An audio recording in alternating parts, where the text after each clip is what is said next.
All right, we're back. Everybody. Another episode of Earnest Medicine. We've got a special guest here with us today, Michael Akinyele.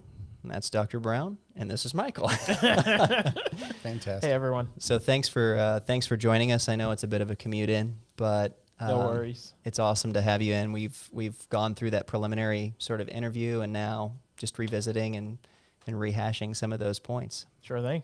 I'm glad to be here. Glad to talk about really whatever you want to talk about. Yeah, no, it's obviously one of the things I want to talk about is your travel over here and your adaptation to the cold weather. Might travel over here.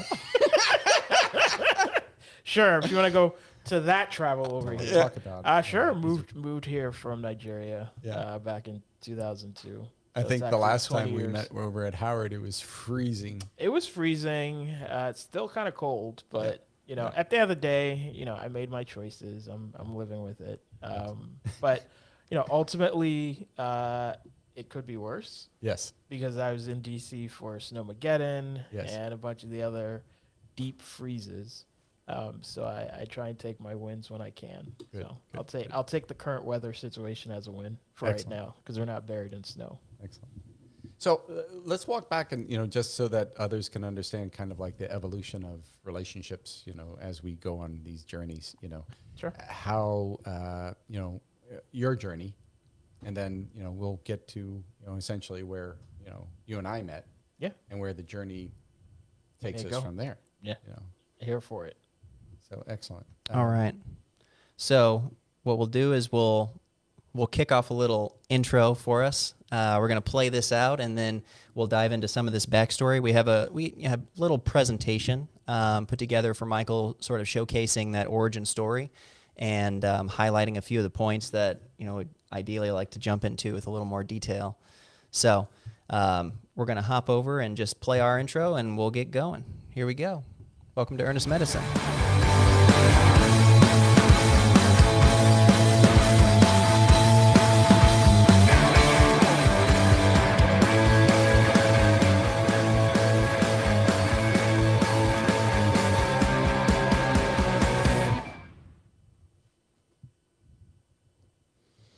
All right, so back to our main screen here, and we're going to jump over and let Michael take it away. Give us a little bit of the backstory and sort of just go for it for a little while. Sure. Any question prompts? There's a lot to cover. Just go for it. Sure. I was born many, many moons ago in a place far.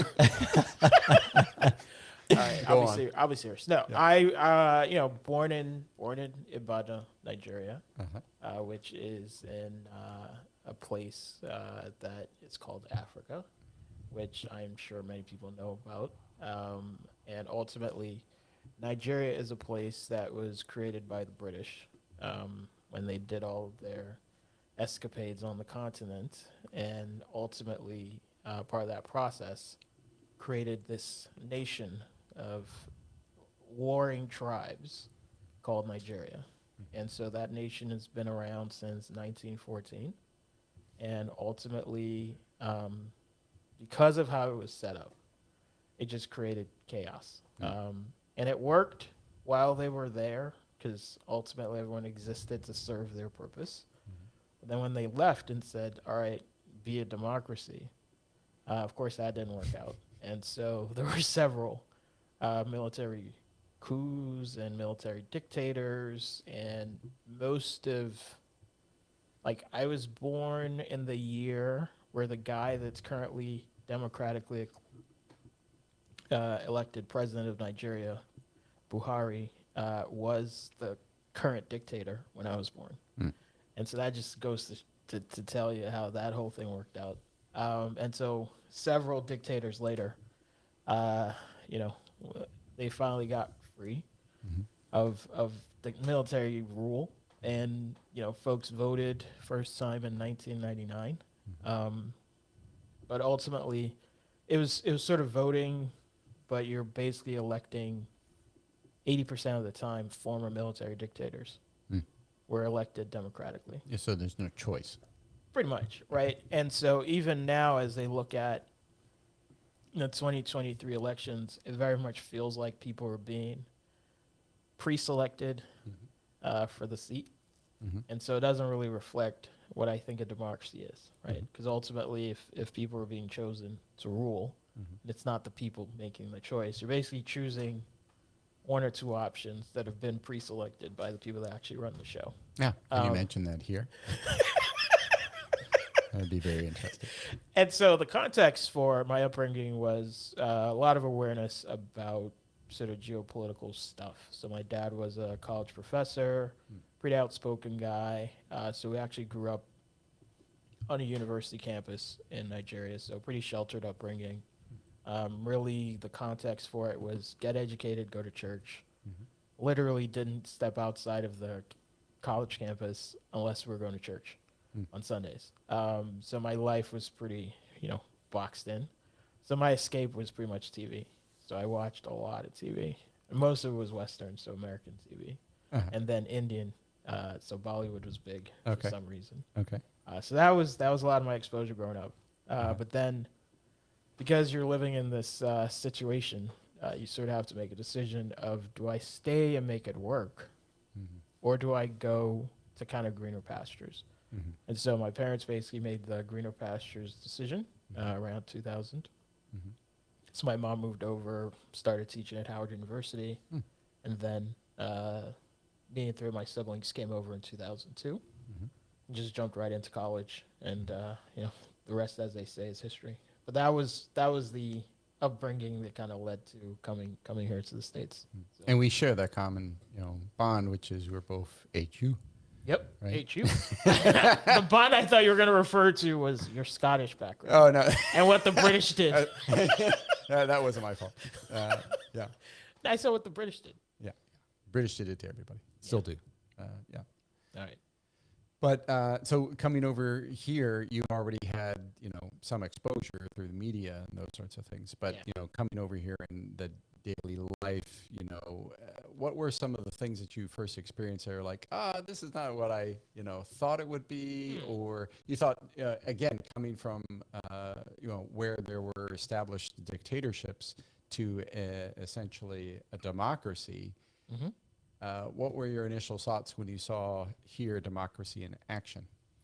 So democracy in action. So again, this is when I first came here versus the now, call it experienced person that I am when it comes to all things democracy and the democratic process. I thought it was great. Really came in believing a lot of what I'd seen on TV about opportunity and how you could make a life for yourself and things like that, which, to some extent it is true. You can come work hard, make enough to have a good living. But ultimately, I think if folks are looking for self-actualization and truly maximizing their potential, after a while you realize that certain people have societal and systemic ceilings, and you really run hard against some of those things, either because of your gender or because of this social construct called race that we've been dealing with since European colonialism, right? And so the context for all of it was, yes, until you're really trying to push to get somewhere meaningful, a position of authority, you can be fine. But once you start trying to get real power, then the claws come out. Yeah, that's the politics. Yes, that is the politics. Yeah. So democracy is great, and coming to America, it felt very much like what you've been taught about what a democratic process should be. But then you look into how things actually work. Then you discover things like gerrymandering and voter suppression. And obviously, when you look at the history of, how certain people didn't have the vote for a very long time, then it just kind of just unravels, right? And then a lot of it feels very much like propaganda versus what it actually should be, which is, trying to get to a place where it's easy for everyone who's supposed to vote. And it's relatively the same from an access and ease standpoint.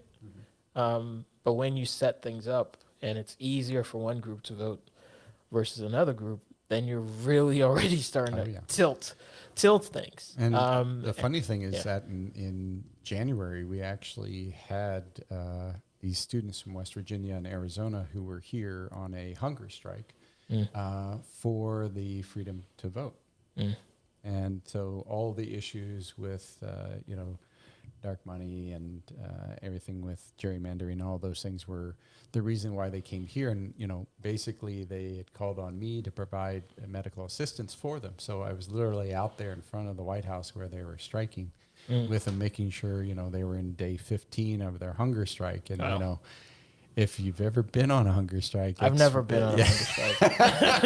Like I think I mentioned it when we met at Howard. Changing things and getting power. You just have to go get the power through the ways people do it, which is really through capitalism. I don't believe in protesting or hunger strikes or things of this nature where you present yourself kind of like helpless or suffering, and then the oppressor will see the suffering and be moved to like do the right thing. It just for systemic, meaningful change, I have never seen that work.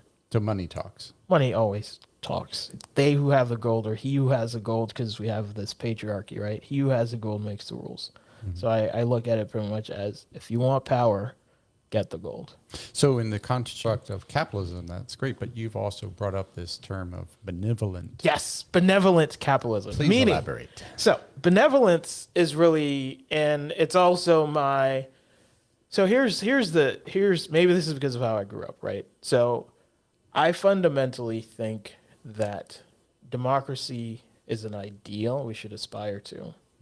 But because of capitalism, because of money, the concept of democracy probably can't be implemented in its purest form, because the money will kind of always lean in, either to gain or to protect. And so really the construct of benevolence is to say, if you have well-meaning people who have empathy and have a desire for as many people to do well, and do well in a way that doesn't overly exploit another group in order for that well-being to be accomplished, that's really where the benevolence comes in. It is capitalism for what it is a small group of people have as much resource allocated to them as possible through the different means, and then they expend those resources in a way that's benevolent to the well-being of society. But what we've seen is a lot of capitalism that's just not designed to improve society. It's just designed to do a lot of things, but improve society. Yeah. So do you have, I always do like to look at case studies, like, where are examples, in real life, and do you have examples where benevolent capitalism can be, because people need role models. People need something that gives them a guide. Otherwise, they just see what their neighbors are doing and they're like, well, I'll just do what they're doing because it's easier. You can imagine when you are a billionaire and all your other billionaire friends are not giving any heed to the welfare of others, then after a while it infects you and you are. It could. It doesn't have to. So the context, it kind of comes down to leadership, I think, where a true leader isn't guided by peer pressure. A true leader has a path, some integrity, some sense of what it is they're trying to do. And so I think a benevolent capitalist would already have that in them of, here's what I want to do with whatever wealth and power I can get. And folks who don't have that character or desire to be benevolent are not going to get that. And they'll see what others are doing. Perfect example, Costco and the founder of Costco versus Amazon and the founder of Amazon, right? So we all know what Jeff Bezos has done. And we've heard the complaints from workers who don't get bathroom breaks, some who wear diapers and a bunch of other stuff, right? Because of those working conditions. And we know how much money Jeff Bezos has, right? I can't even tell you who the founder of Costco is. but I know from last time I thought about it and checked, they're worth $1 billion. One, maybe less. But Costco is a place where the employees enjoy working there. They make enough. A lot of them don't leave. And they're fundamentally in the business of selling goods and a bunch of different services to people, right? And so that's an example of not necessarily elevating this person to like benevolent capitalist status, but at least they're treating the employees at a higher level than Amazon. And so the context of capitalism is, here's someone I would consider a benevolent capitalist because they built a business that operates in a way where it's not trying to squeeze every last drop out onto themselves. Yeah. And you can look at Amazon and say, yes, he totally maximized everything and squeezed as much out as possible, just enough to keep them working. Yeah. You can look at Walmart the same way. The Waltons are littered all over the top billionaires list. And people in Walmart, some of them are employees, live off of food stamps. Right. So, this is the difference between, regular capitalism and benevolent capitalism. Well, I wanted to ask Michael, I think the public perception of this benevolent capitalist idea, I mean, when you look at what circulates on social media about people, they've got every meme imaginable about Bezos's wealth and how, evil this guy is because he's spending millions on fuel to get to the moon or launching himself into the stratosphere. So, Rocket Man. yeah, I mean, Rocket Man, yeah. But realistically, how do you communicate with the masses and talk to them about, there is a different way. It doesn't have to necessarily be a protest. It can be through other means. And maybe that's, again, the benevolent capitalism. What's that conversation like whenever you're trying to get that point across to people who may have a predisposed negativity toward The word capitalism? the word capitalism, or people who are in the game to acquire wealth to do good work? Got it. So I think a lot of this is people are so jaded. So it's going to come down to showing them. So you can say a lot of stuff and people have always made promises. Politicians make promises, right? And so I think to convince people, you actually just have to accumulate the wealth like everyone else is, and then demonstrate in how that wealth is reinvested in things that are actually beneficial to society, how it actually fundamentally starts investing or, allocating resources to things that are actually beneficial. I don't think a conversation's going to get it there. I think people at this point, you can tell them what you want, but it's what you show them. Yeah, until they it has believe. an impact on somebody's daily life, whether it's going to get their cappuccino or, a loaf of bread or, putting together their food stamps, get enough to feed the family, then, it's not going to be relevant. No, it's not. It's not. So I like to say it because, I like saying things like that, but ultimately, I don't think I'm going to win any arguments. I think I'm ultimately going to have to show people. And so for me, it's, get the wealth first, and then I could show the path of a benevolent capitalist is kind of my take on it. And that ties into healthcare. Yes. Because Everything ties into healthcare. Yes. Because the strength of our country is based on, the health of our country too. And we have demonstrated very well how healthcare, the business, is bleeding our economy. Yep. And is not contributing to us as a country being healthier and stronger, but weaker. Yes. And there's plenty of data to support that. I don't Yes. even, I'll have others talk about it because I don't want to. It's I need to then take some Zoloft or some other medication to suppress the thoughts. But in that regard, you have the CVS Healths, you have the Aetna and Blue Cross Blue Shield, even the Kaiser Permanentes, all of those. Where does a benevolent capitalist show up? It sounds almost like Wizard of Oz, right? I mean, if everyone is grabbing for the money, who's going to stop and even think to be benevolent? So the concept of benevolence in capitalism, when you wrap it around with healthcare, is really saying to yourself, what is the outcome you want to accomplish? And that outcome is, how do you improve the health outcomes and quality of life of the people that are in need of healthcare? And then the context of healthcare is also looking at what contributes to good health outcomes, right? So there are all these health factors that cut from everything from environmental to clinical and other areas like that. So it's saying, what is the state of the health factors that are impacting the communities that you want to serve, right? And then you look at the policies that are in place to either help or hurt those health factors. And then it's about delivering services to close gaps, and then impacting policy to support the scaling of whatever's working. And so to step in, you really have to look at what everyone else is doing, right? A lot of folks in healthcare today, it's volume-based, it's not outcomes-driven, and it's about selling something for a predefined fee that you're going to get paid for that service. So it's never really tied to the ultimate outcome. And so the first way you do it is you step in with a service offering that's tied to the outcome, right? The second way is building a business model where providing access to healthcare and improving health outcomes is almost designed to be an offering to the people and not the primary way you're going to generate revenue. And so what I mean by that is you can take a lot of different models of business where it's either considered a freemium or a free service or product. And a bunch of them are out there.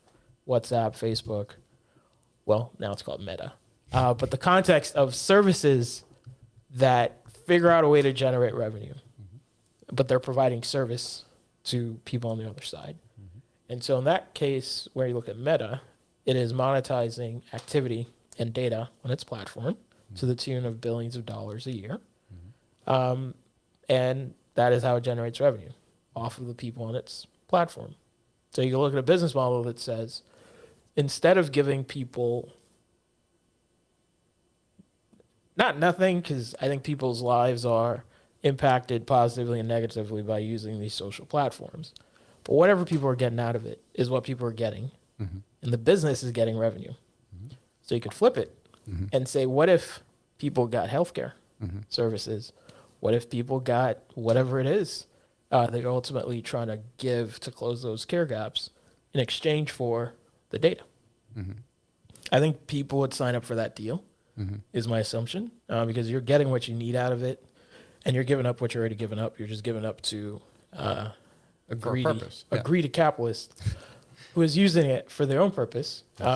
And you could be instead giving it to a benevolent capitalist who's going to literally just give you more healthcare. And so that's really the journey of, could this work? And if it does, how many problems can this be directed to, right? I think there was someone, maybe it was WHO, someone put out a tweet when Elon Musk became worth $300 billion. And they said you could, $6 billion and you could like solve world hunger or something like that.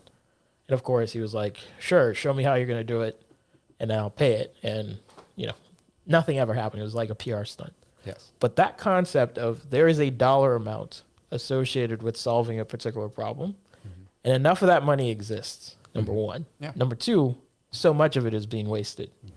And so the opportunity to have those resources and then to be intentional in directing it at a problem with a dollar amount, I mean, that is the dream. That's the goal. And then you just pick these problems and say, $6 billion. Okay, what is the infrastructure that needs to be invested in to be directed at that problem to solve it? Yeah. I mean, it's easy to take a high target like Elon Musk and, just throw that at him. It's good PR. Whoever thought of it was like, okay, bravo. Yeah, backfired because he's also a very smart guy. He knows enough to know that there wasn't anything behind that comment to dissect it.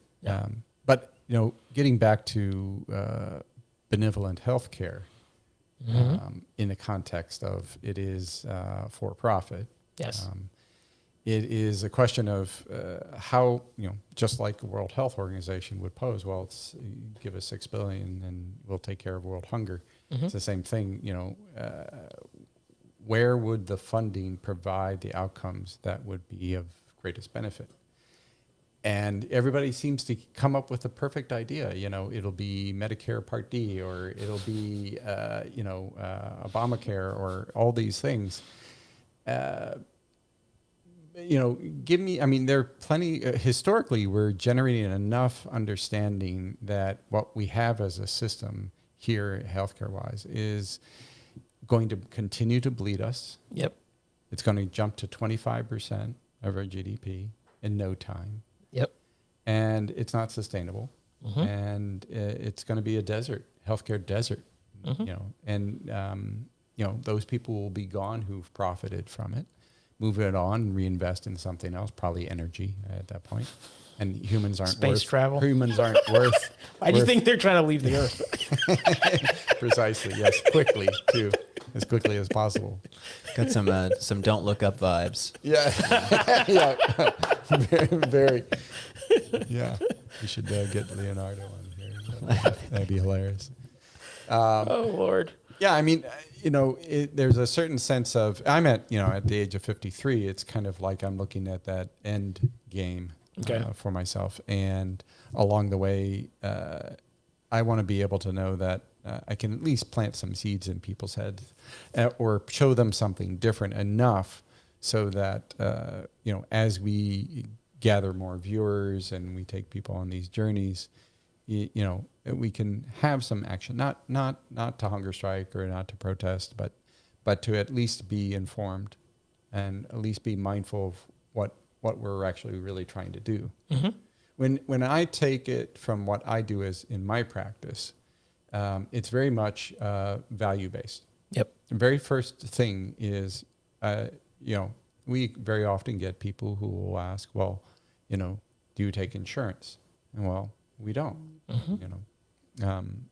If you take your insurance and you go to a doctor's office, you'll go to the front desk, and the very first thing is, hand me your insurance card and your copay. Yep.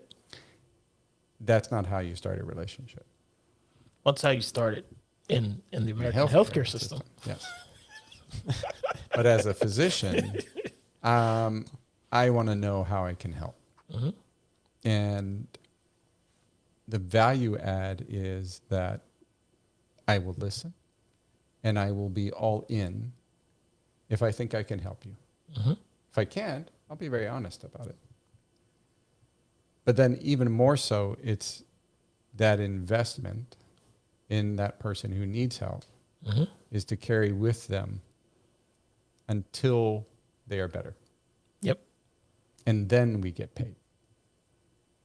And that's blows, I've certainly had plenty of situations where, providing that service and having patients understand the value, the appreciation. I have patients, over a decade ago who still send me emails or say hi whenever they're in town. And I certainly have those rare few. I actually had a billionaire argue over a $50 charge on an invoice. So what I will tell you in my experience with billionaires is they didn't get all of that wealth because they let things slide. Yeah, exactly. Yeah. So they will let you pay for stuff while they're sitting on piles of cash. It's it's part of the process. And that's okay, because that means, next time I know that, I'm like, maybe you might want to see somebody else. Maybe I don't have anything to provide for you. It is, and so I think in the sense of benevolent capitalism, it is about, it's extending yourself to have a relationship, mm-hmm. not with the dollar, but people. Yes. That the connectiveness is vital, Even Don't Look Up, it's kind of like, yeah, well, a little too late. But yeah.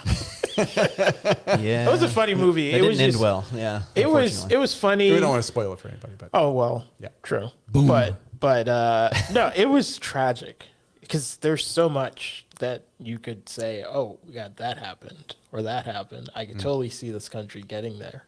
Mm-hmm. It was just an asteroid in that scenario, but it could be anything else like vaccines or, other things. Or like viruses.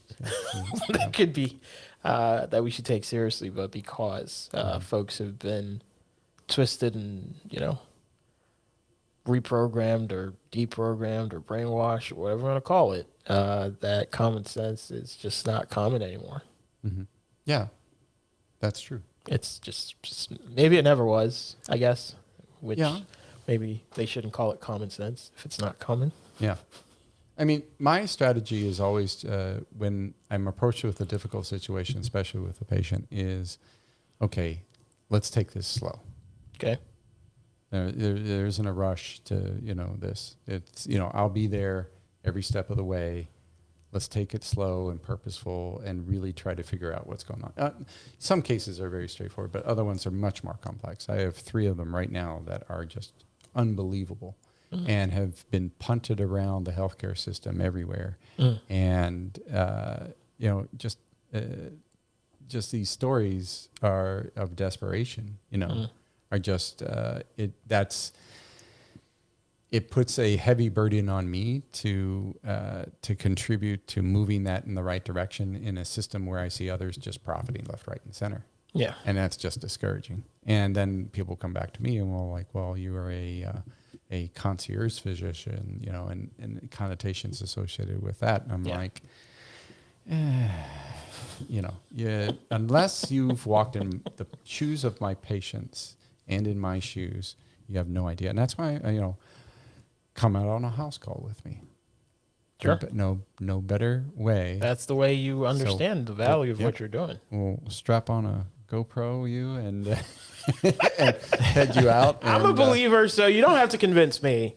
I think I've seen enough to understand the value of what you're offering out there, where there are apparently people that need more than 15 minutes in an encounter with the healthcare system. I mean, this one patient in particular, I scooped them up, took them to the hospital, and sat in the ER with them for 8 hours straight. Because that's what I had to do. There was no choice. If I was going to provide value, or if I was going to affect a change, the patient needed me and I had to be there. That doesn't fit into a business model. Oh, it doesn't, because automatically you said that, and my business mind was like, well, You've first lost of all, thousands of dollars. definitely. First of all, it's like, how many other people could have been seen in that time? Ultimately, But that's the even thing. within the context of your own practice. Yeah, but that's the thing. So, how many other people could I have seen? But affecting the life of one affects the life of a family in this particular case. Yes. And then it also has a chance to affect a community.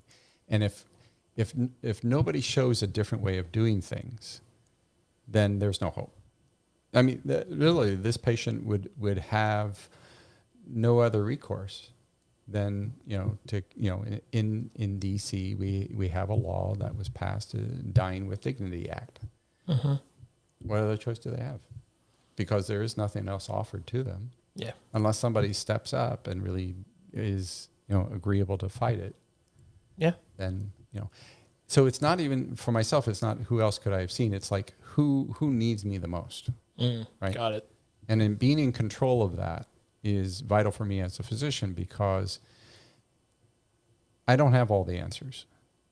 But if I roll up my sleeves and I attack the problem and I'm there doing it with the patient side by side, situations are like, this is really bad. This is not going to be good. But putting in that effort and time, we can change it. It's happened. I've done it numerous times and been thankful of, other colleagues who understand what I'm trying to do. And, obviously the support from family members and communities too. And I had a case today come in and, really it's just being there as a resource, which I think is my greatest value to it. But getting back to the benevolent part, benevolent healthcare, there's no question. I mean, there's, Medicare for all discussions and socialized medicine and all the other things. Yep. But where do you see yourself now? And, where do you see you want to put your effort and your time into things? Sure. So I think the first part when I think about healthcare is not to think about it in the context of America or the American healthcare system. Because I've looked enough at American healthcare and the forces at play. And unless you have enough resource base to be the biggest force in that ecosystem, all the other stakeholders will likely do what they have done, which is to continue to squash anyone that comes to try and change things. And Citizens United and all the other forces of our political industrial complex will keep it that way, right? So you mentioned 22, 25% GDP, but that's direct. A lot of the indirect systems and industries in America, increasingly in the technology industry, are profiting from the way the healthcare system is set up. And so now you're getting to 30, 40, maybe even north of 50% of American GDP is linked to how healthcare is delivered. And so that makes it almost untouchable in a sense. And so when I think about where I'm at, it's recognizing American healthcare for what it is. It's primarily at this point a business and an economic engine for a lot of local communities because they ultimately have a defensible moat, right? If they write the rules for how healthcare is practiced in their state, then they'll keep it a certain way, and then they'll push resources through healthcare to where they want it to go, and that affects a lot of jobs, so construction work and a bunch of other stuff. And you're just like, why are they putting up another building? Well, I just answered the question, but it's because it's creating economic activity in that local community, and that becomes the goal. So it's no longer improve health outcomes of the people in this place, right? It's how do you support this economic engine? And so you go to so many communities around the U.S., and that's what you see, right? Healthcare, XYZ is the number one employer or the top 10. They control significant portion of the economic activity, and you can't just mess with that. So I recognize it and say, okay, this is big. Not every problem is solvable.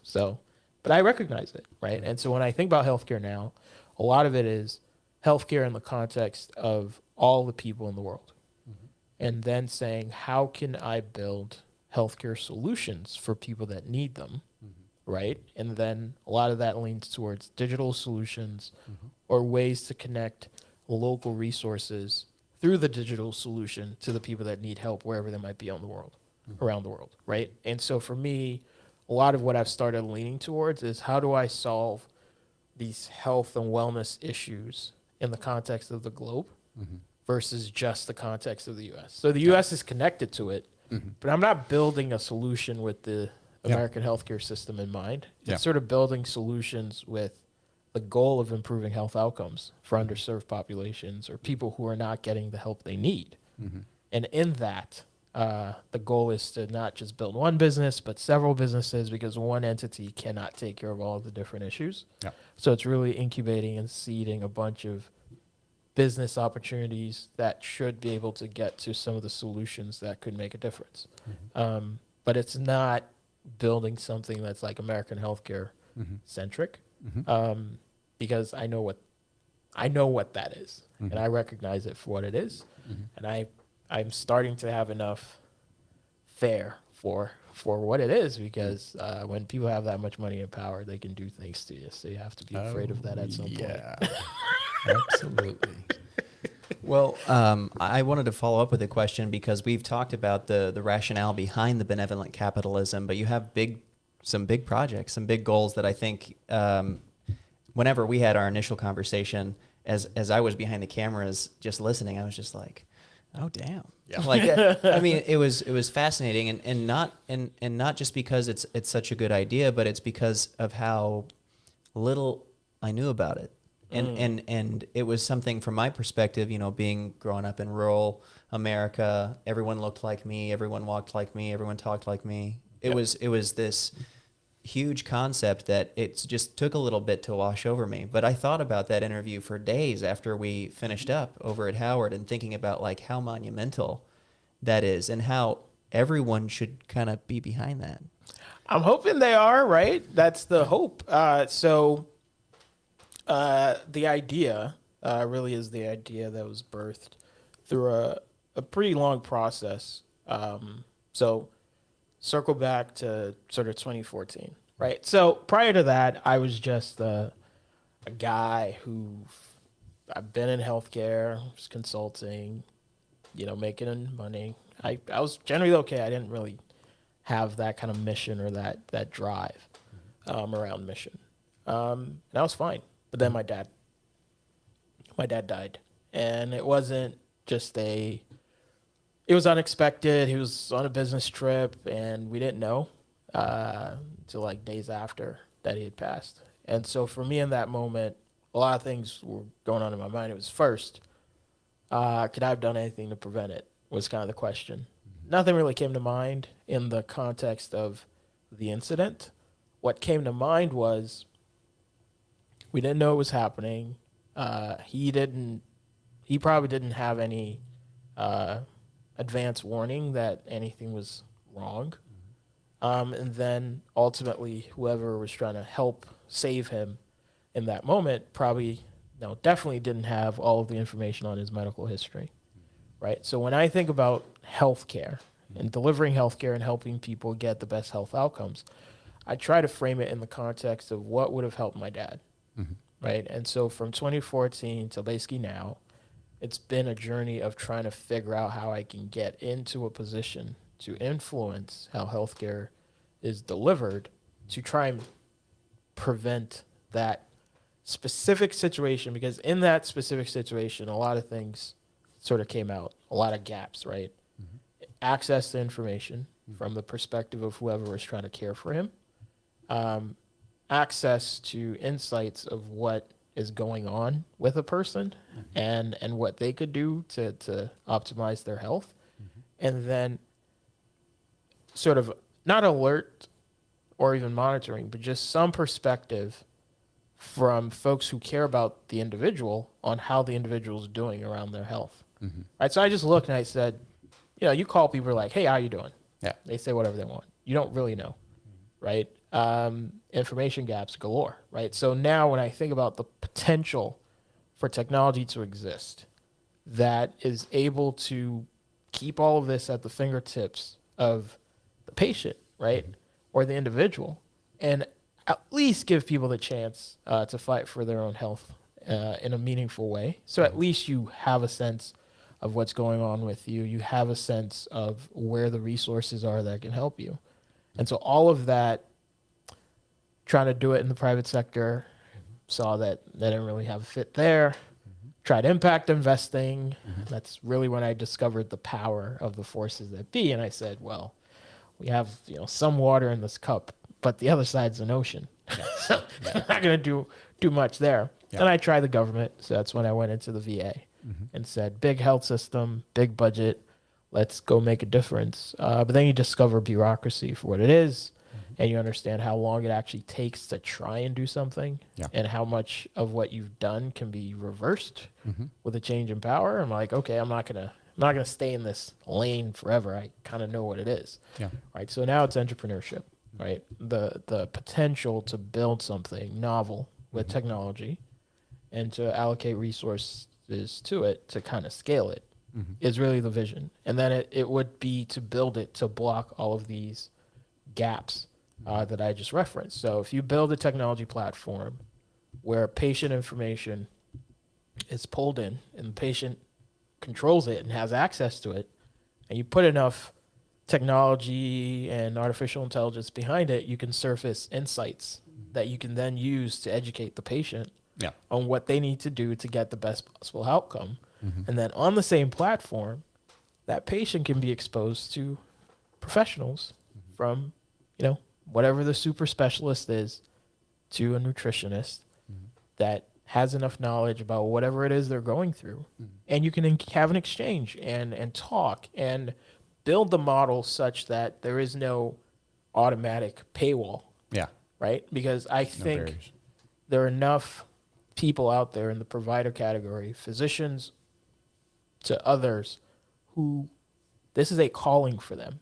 And so if they have the opportunity to spend 5 minutes or even an hour a month on uncompensated care, they'll do it. I know so many direct primary care physicians who refuse to sign up for Medicaid because of the paperwork headache and just saw those patients for free. Yep. Because at the end of the day, there are enough people, I think, who are qualified and have the desire to help. And I'm basically trying to build a platform with my team that is able to facilitate the information gathering and syncing together all the way through giving people perspective on what their genetics ultimately would do from a disease risk standpoint and treatment option standpoint, to the opportunity to then talk to someone about it and then potentially be put on a path to treatment. Yeah. Right. So the concept of building a business model where there is no financial restriction to access to some level of care that can improve your life.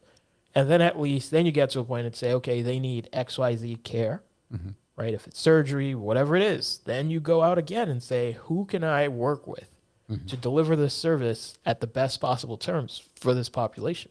Yeah. And what do they need to receive in exchange? And so if this ecosystem can be built, that's the mission I'm on now. I think if you take all of the volume, if you start taking the volume out of the existing healthcare system, first they'll notice, and then they'll come and try and squash or write rules to stop whatever it is you're doing. But if this new ecosystem can persist, I think it has the chance to force that cost curve to be bent. Because if you build a new way for people to get the healthcare they want and their lives are improving, after a while, a lot of the existing infrastructure will sit idle and they'll have to shut it down. Yeah. So that's really the journey. It's how do you get to a place where enough critical mass is moved to a different way of doing things? Because that's the only way you get rid of what's here. It's because... So you're doing this model outside of the United States, then, right? Well, not just outside of the United States, also inside of the United States, because it can work anywhere, right? People need help. Well, right? I mean, I think one of the things in particular is rural health. Yes. You know, that is where our greatest deficit in healthcare is. And, you know, certainly there isn't as much profitability in rural medicine. Yeah. You know, you build big institutions and, you know, you have somebody who lives 6 hours away. Oh, yeah.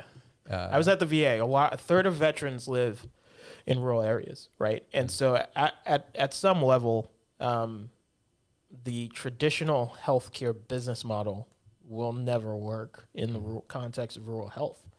And so there has to be an acknowledgement of that. Otherwise, we're just going to keep doing whatever it is we're doing today, right? And so in the context of what technology can do, right, you could find a scenario where you build enough technology infrastructure, and it could be satellites that are beaming internet or whatever it is, and then people have a way to access health-related interventions digitally. And then at some level, if they know what's going on and there is that physical intervention that's required, then either that intervention goes to them, like you, doing the house calls, or they're able to, you know, in advance find themselves in the place with the physical intervention, right? And so the context of this is really about having enough data to know and potentially predict when the help is needed so that the scarce resources can be allocated to those places of need, either getting people to the patient or getting patients to where they need to be. And of course, there will be emergencies, so it's not perfect.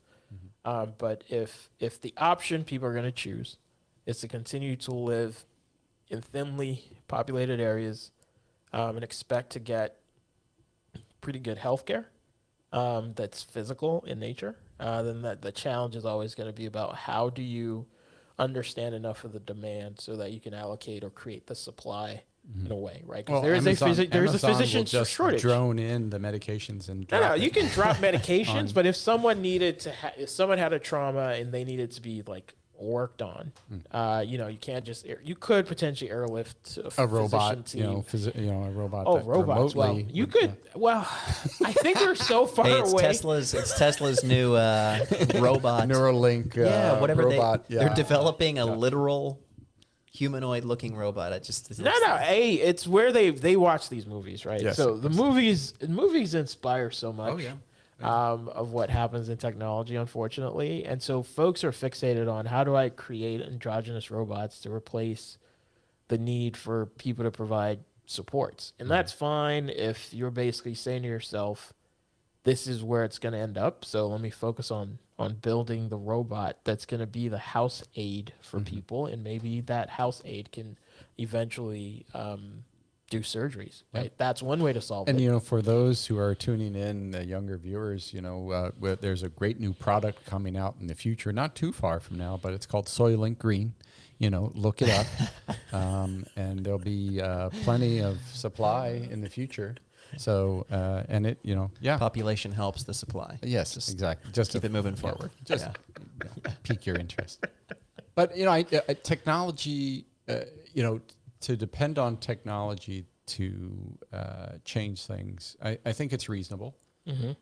I do think it has to come from a social construct, that it's not just, technology that's just there that then doesn't have a tie-in to what are the driving forces, which is power, politics, and money, and resources, all of these things. I think, did we get anybody? I just want to pause for a moment. Sure, yeah. I've been bringing on comments whenever I see them roll in. I love this program, and I think the more comfortable you get with it, the nicer it is. But there were a few that we had roll in. We had one from Live Lovely. Good to see Michael again. I'll bring that on screen. I don't know who that is. Yeah, I was wondering if that maybe is someone you're connected to or not. Live Lovely. Live Lovely. Some anonymous. Who knows? I don't know. Well, they're happy you're They here. may identify themselves, but I think I know who it is. Yes. Okay. Yes. All right. And then Phyllis, she said, interesting content. Good. It is, yeah. It is interesting. I think I'm I an think so interesting too. person. Yeah, absolutely. We certainly welcome any questions people might have, anything people want to contribute. This is just an opportunity to kind of connect and share some stories along the way. Yeah. We also had some materials that you had brought in before the program. Happy if you want to And flash just stuff and I could talk about it. Yeah, let's just take a pause, because we get pretty deep pretty quick, and after a while it's like, oh God, You got to come back for air. decompress. So let's decompress for a little bit and tell some more stories. John's gonna I'll pop up a little slideshow. As we've gone through, you've seen a few of these images, but we'll kind of go just top to bottom and maybe just give us a little little indication of what we're kind of looking at. So let me go ahead and set this up for us, and we'll get it rolling. So I'll just put you and Ernest on the screen together, and you just kind of go through and see what's what. I think that's the one. Yeah. All right. So let me go ahead and pop over here. And sweet. Okay, we'll turn on our other source. So visually, we have an image here. Could you tell us a little bit about maybe what's the viewer seeing if they're Sure. seeing that? So that is the front entrance of the University of Ibadan. So that's the campus where I grew up, essentially. And so here's the take, right? So I grew up essentially in Nigeria. So Yoruba man and Yoruba as a tribe, kind of our dominant group in that part of Nigeria. So I kind of grew up as a member of the dominant group, in a patriarchal environment where my, dad and his brothers and their uncles and all that stuff had pretty prominent roles. And so for me, that image is kind of like, okay, that was status, right? University campus, gated community, all the trimmings that come with it, right? And so for me, that was the context of my upbringing. Pretty entitled, pretty bratty for the most part, I can be honest. And ultimately kind of came into the United States and woohoo. Different environment, privilege gone, all that good stuff. I couldn't use the, do you know who my dad is line and all that kind of stuff. So pretty dramatic change. But that was the university. It's pretty recent photo, so I think it's pretty close to accurate. Little aerial shot it looked like. Yeah. Something like that. Yeah, I grabbed it off the internet. There's another one here of you as a little guy, I think. Yeah, so that's me on my 1-year-old birthday, because my mom took pictures of all our birthdays, kind of like a thing. So everyone has their like little, 1-year-old birthday picture. And so mine, that was me, and that was the cake. I don't remember anything, obviously. But Perfect recollection. Four photos there as a reference. But it was pretty good cake. Yeah. I think. And then, these are some images that I thought were really powerful because you talk about being in an area where you were sort of in a dominant family, and that was the culture of how you were raised. But these people who were in your family were super influential people. Yeah. So the context of European colonialism was not just showing up and like eliminating all the leadership and then ruling. It was really finding folks they could rule through. And so I actually have, at this point in my life, mixed emotions about the whole thing, right? So the way I look at what my dad's uncles got involved in, right? So one of them became like a bishop of the church, right? And so in the context of religion, the history of religion it was a tool that was used to suppress the masses, right? And so now you have the English, coming with missionaries to convert people to Christianity. Abandon your evil ways. Well, neither here nor there. But the context of they needed folks to take the Yoruba culture and merge it with Christianity so it could become acceptable. And so I'm a Christian.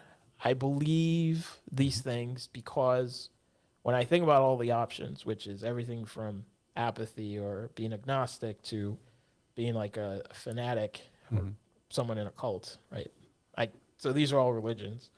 Cults who are willing to drink poison, that's like on this end, and people who don't believe there's a God, that's on the other end. So Christianity is somewhere in the middle. And so the context of that is, fundamentally my Christian faith and all this stuff is about love, right? Love for yourself, love for others. And the spirit of love is what I fundamentally think Christianity is about, right? Obviously, it's been reconstructed in a lot of different ways. So when I think about it in that way, love is a good thing, right? And so if religion is about love, I want to be about love and love, love things and, try and work through love and make decisions through love, right? That's one context. But when I think about what the British did, right, it was really about a tool. It's a tool that was used to fundamentally manage the people, right? So now you come in, and so whoever was going to work with them, they'd lift them up. And so one of my dad's uncles became a bishop in a church, and it was like church still here. It's a global church, Christ Apostolic Church. So it was like bishop, big deal type stuff. His other brother became the king, right? So, and he was also a pastor. So now you got two brothers who, through their process of whatever it is they were doing, had so much influence and power. So they were both officers of the British Empire. The one that was the king became knighted. And so when I think back to, so everything from like 1920 to like the 1960s, I'm like, yeah, they were kind of a big deal doing these things. And they were able to, obviously have some positive contributions. But when I think about what might have been happening then, it's basically, British are like, we want to accomplish these things. They're like, who are the people that are going to help us accomplish them? We're going to lift you up. You're going to accomplish these things. You will have your position, promote Christianity, do this, promote Western education. Not saying Christianity or Western education are bad. Just put in the context of an external force coming in to rule over people and then finding essentially allies within the local population that kind of worked to their Meanwhile, check they're this. cutting down all the trees and taking the oil and the diamonds Well, and, everything, and then they're leaving. So I don't know British. I don't know what exactly was happening. I'm not Yeah. saying like, so Nigeria is not a place where there's like one king, many kingdoms. Yes. And so my dad's uncle was like one of many kings. But even if I were to go back to pre-colonial times, I knew like my family was doing some stuff. And here's the context, right? My grandfather's grandfather, so it was like a warrior called Bolude. And he was wealthy and powerful and controlled land the size of Turks and Caicos, right? So if you control that much land, you've like conquered some folks, is my guess. Yes. And so then I say to myself, okay, so if I trace, that's as far back as my family stuff goes, 1850. So I'm saying to myself, like, what is this person doing to accumulate all this wealth and power, right? So these are questions I've asked myself, and we all know what was going on in the 1850s, right? Yes. And so when I think about it, I want to believe good things, but I don't know. But so the context of all of it is to say there is opportunity to accumulate wealth and power, but it's like, what do you do to accumulate it, and then what do you do when you have it, right? And so for me, it's saying I've looked back, and I see what is written. I understand what is written. Sure. I don't know all the details, but I think I know enough to know, some things might have been going on that I wouldn't say I would be proud of, right? And you got to acknowledge that first. And then you can say, this is a critical view of what ordinarily, right, people sit out there and say, this was this and this. I'm like, well, yeah, but, right, what is fundamentally happening is, people are being exploited and people are being subjugated, right? And is that the way that society should function, right? So my take on it isn't, how do I get in line to be the next king, right? Because the system in Ibadan, you have different families, and they ultimately have like their selection to go into the pool of folks that couldn't become king, right? So it's a very political process and all this stuff. And so a bunch of my friends are like, oh yeah, my family has this person, we're going to try and do it. And I'm like, you should abolish the whole thing. So my take on it is like, if we have this history going back to the Romans, where it's been, one group who's like, I'm going to get all these resources, I'm going to subjugate, and I'll rule over everything. I'm like, then it's just a cycle of groups that want to subjugate others, and then that virtuous cycle will never end, and no one will ever. Sounds like healthcare. I know, and no one will ever just say, how do we get to a place where we're doing what's best for society? And I think until you have an entity or a group that embraces the concept of how do we do what's best for society, what's best for the planet, and then allocate resources to get to that outcome. Well, I mean, we're going to keep struggling. History will prove it. I mean, we laugh at the Romans from drinking from lead chalices, and, what are they going to think of us, 50, 100 years from now? Yeah. That, we won't be here. Obviously. Yeah, not in 100 years. Hopefully I'm still here in 50 years. Maybe, yeah. I would hope you would be too. Well, I would hope so, but, life expectancy for black men is not that high. It's like 67. That's another episode when we come back, and we'll talk more about that because that's very relevant. But the whole sense that, you can look back and historically you can see things and be like, oh, yeah, of course. But we're in it right now, and we do need to affect some change. We do. And so John was going to show a little something else too. Well, I have. You shared.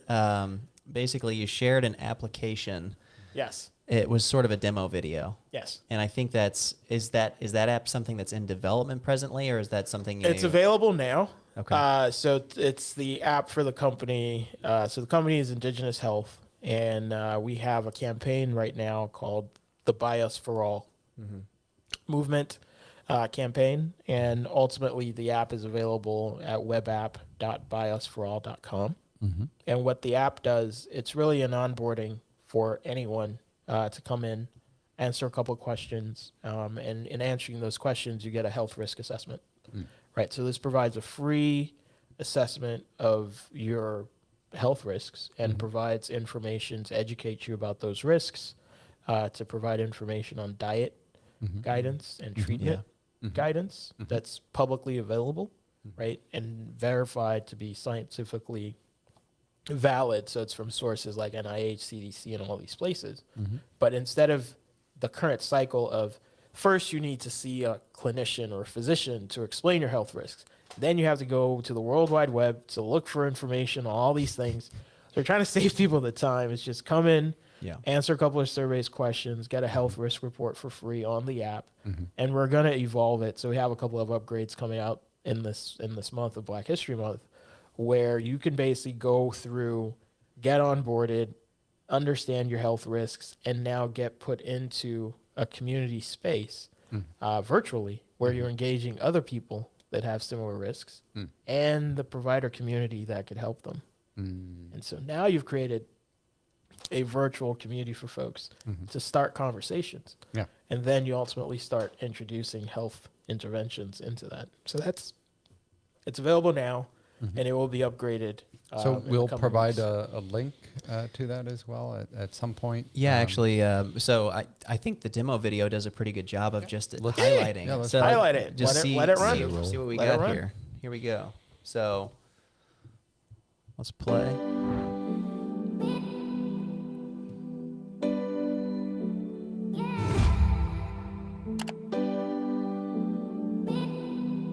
Language selector. Yeah, available in multiple languages. Those are all the different surveys.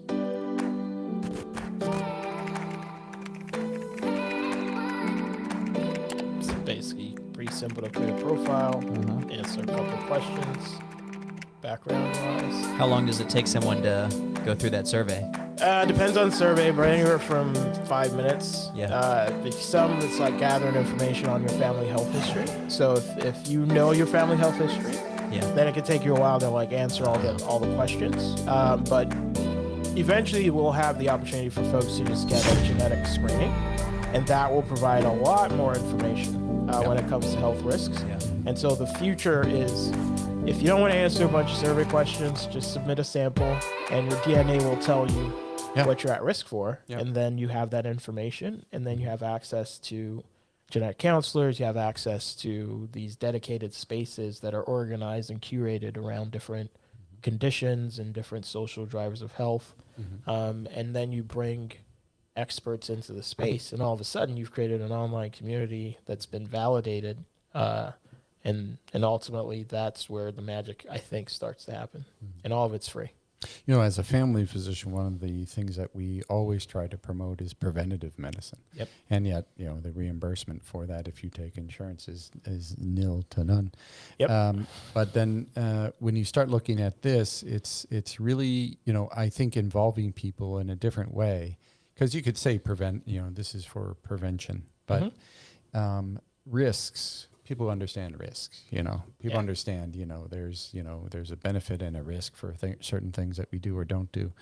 I always tell, certainly my younger patients, when I have opportunities to really impart some wisdom or knowledge from an old guy with a beard, that what you do now, you won't have to go see somebody. When you're 50. And quite honestly, people I see when they're 50 or 60, I was like, I wish I saw you when you were 20 or 30 years old to tell you this. So I'm on a campaign nonstop for any opportunity, even if they don't want to hear it, to include that. But I think, putting it in a platform that people can interact with and then throwing them into a virtual community is vital, because it's a sense of connectedness. But tying it also into genomics is extremely important. And the power of machine learning to go through, once that data is there, that book doesn't change for that individual. Doesn't. You never know where we are now, 10 years from now. the power of genomics, what we learn from it, the use of machine learning can certainly. I mean, I can tell you the pharmaceuticals are all over it. Yes, And because I wish they would use it for good. Yes, they will find it, patent it, and you will be bleeding the system for 17 years. I guess that's the patent. Well, they've figured out ways to evergreen, so Yes, they'll keep yes. extending it. They'll. And it's one thing to say that this is the evils of business and that's how people do it, but when it's when people see a profit, obviously they have to go for it. There's no question. Yes. They have stakeholders they have to answer to and those sorts of things. It's a question of what can be done to kind of take away some of that so that there's something else to achieve long term. And I don't have the answers for it, but having these conversations with you, I think stimulating interest in others, but also then, bringing others to come in and talk either in person or remotely, maybe we can start to crack the door open a little bit more and come up with more. I would hope we would want to have viewers at least download the app. Yes. Experience it and provide input because yes, absolutely. Yeah, because you could create things and you can create it in a vacuum and then you're like, okay, well, why didn't that we're work? very much in development, so Yeah. Any and all feedback is welcome. Yeah. So drop us a note. The website buyusforall.com. We have our contact info there. Check out the app. Send us comments, feedback. We're evolving it. Yes. So the goal is to continue to respond to the needs of the community as this is built out. And I think I think this is a good opportunity to jump in on a journey with you, journey with regards to you have this mission and it's important to see, because we're not at the very inception of this, but we are, we have caught you at a point in time where you actually have something and, to give, right? Mm-hmm. And I think taking that journey with you as you're doing that and where it takes everyone, I think is an important story to tell. No, I look forward to it. Yeah. So certainly even where we are right now, and, coming back and, sharing more stories, I think there's, and it's, it might even be that we just get out on a house call and just do it out on the street, go have coffee and say, hey, I am perfectly open to a lot of different things. So it's happy to explore it. Ultimately we are on a mission to provide free healthcare to 1 billion people by 2030. Yep. So that's 8 years from now, right? A lot of that is going to start with digital health, health education, health access. There's a lot we can do when we start building this community online, from understanding what people need and then connecting them to those resources and generating some revenue as a connector and then reinvesting that revenue in additional services to folks, right? So the goal is if you spend enough time on the app, you spend enough time working through whatever it is we're doing, if you put your sample in and all this other stuff, I want to get to a place where people have all of their healthcare needs met just by being members of the platform, right? And at that point, you're not arguing for Medicare for all. Yeah. You just developed an innovative business model that just gives people good Billion healthcare. Strong has a loud voice. Yeah. You just give people free healthcare as what they get out of it, right? Yeah. That's the vision. It's what can we bring together as an innovative business model where at the end of that business being successful, the members of the platform have free healthcare. I mean, that's basically it. I think that social element is in the communication element's so key because we talked to Nick King about this on the last segment where he's working with his students and his cohorts to make these records more accessible, really. So to hold these big pharma and all these other medical tech companies accountable because they will just fudge some of these reports at times to benefit their own means. At the end of the day. That's the evil part of capitalism. So the benevolent part of capitalism would say, what is the truth? Let's be transparent. Let's deal with the consequences.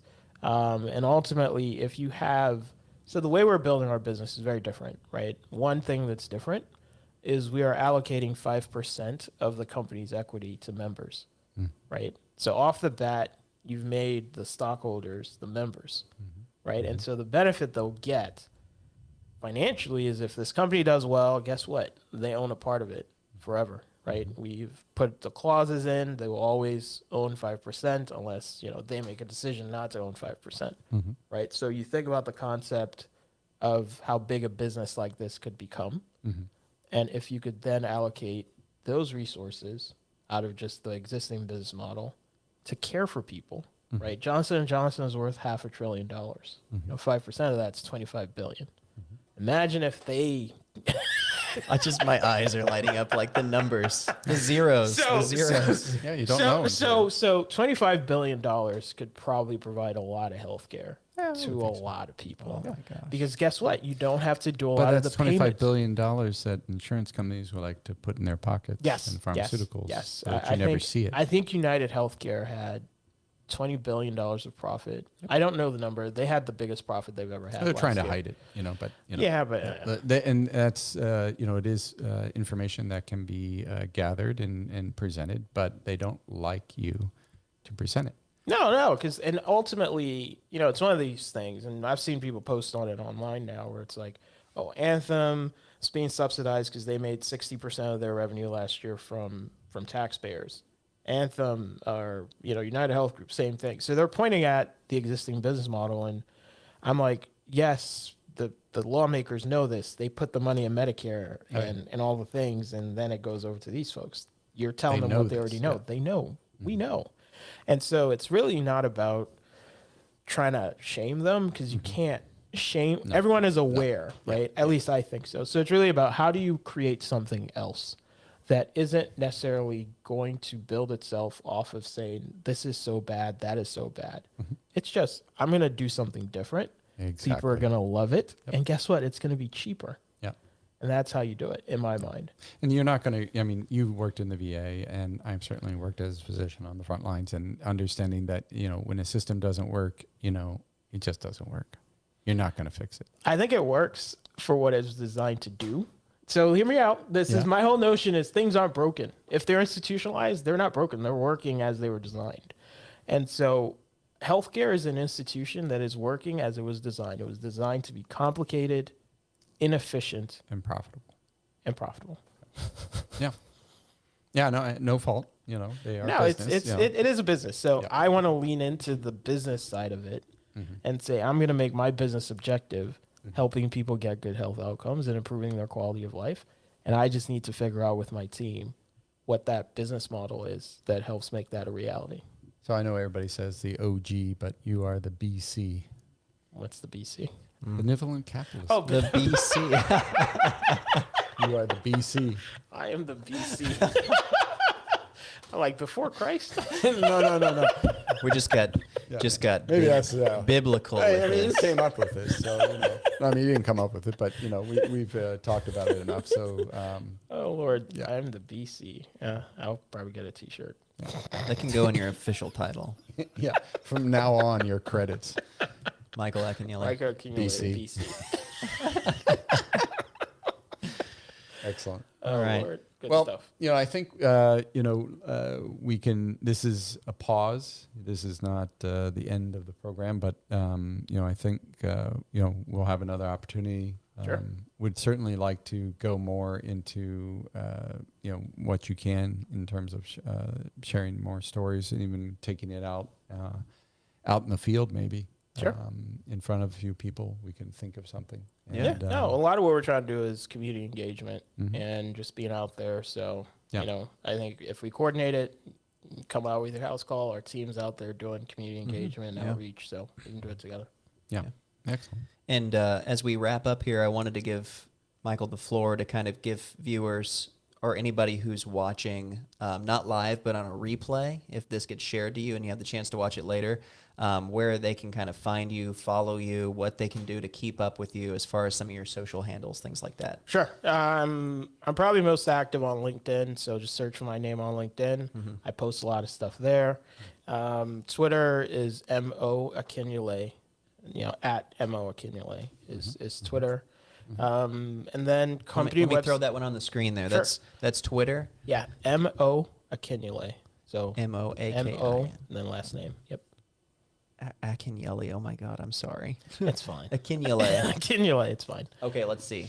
We'll throw this up there for anyone who's watching. I think that you should be able to see Moakinyele. Yep. Okay, that's and the so Twitter. Okay. And then websites, a lot of what I'm doing now is focused on Indygeneus Health, so Indygeneus.health. And then the campaign that we're running right now is Buy Us For All, so buyusforall.com. All right. So Indygeneus is INDYGENEUS dot health.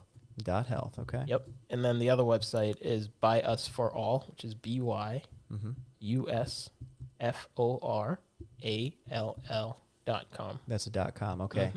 And I'm throwing that on the screen as well. You guys can see that just on the bottom left there. So check out Indygeneus.com and then .health. Sorry, on the first one. Yes. And then Indygeneus.health and then Indygeneus.health. And then buyusforall.com. Awesome.